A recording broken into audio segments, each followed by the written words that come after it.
Later, I studied in New York City. Throughout the years, I have lived in Paris, Cairo, West Africa, and all over the United States. Those are facts, but facts, to a child, are mainly words to memorize. My name is Johnny Thomas. I live in 220 Center Street. All facts which have little to do with a child's truth. My real growing up world was in stamps, was a continual struggle against the condition of surrender. Surrender, first to the grown-up human beings who I saw every day, all black and all very, very large. Then submission to the idea that black people were inferior to white people, who I saw rarely. Without knowing why exactly, I did not believe that I was inferior to anyone, except maybe my brother. I knew I was smart, but I also knew that Bailey was smarter. Maybe because he reminded me often and even suggested that maybe he was the smartest person in the world. He came to that decision when he was 9 years old.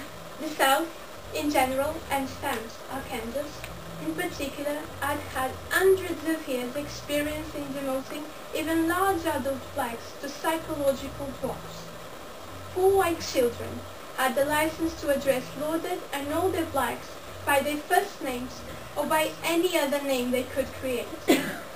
Thomas Wolfe warned in the title of America's great novel that you can't go home again. I enjoyed the book, but I never agreed with the title. I believe that one can never leave home. I believe that one carries the shadows, the dreams, the fears, and the dragons of home under one's skin, at the extreme corners of one's eyes, and possibly in the gristle of the yellow.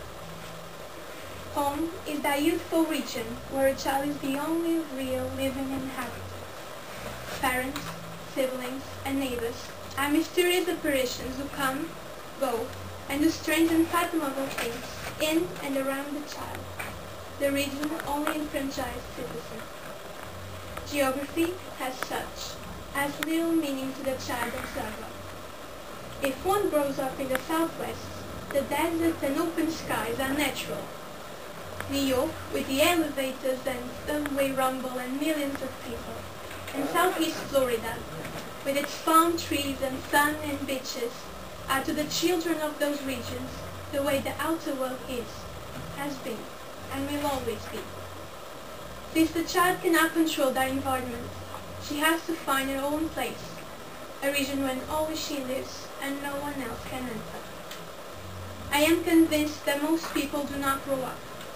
We find parking spaces and honor our credit cards. We marry and dare to have children and call that growing up. I think that we do mostly is grow old.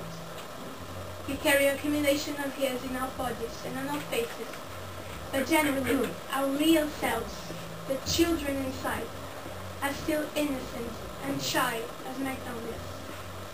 We may act sophisticated and worldly, but I believe we feel safest when we go inside ourselves and find home, a place where we belong, and maybe the only place we really do.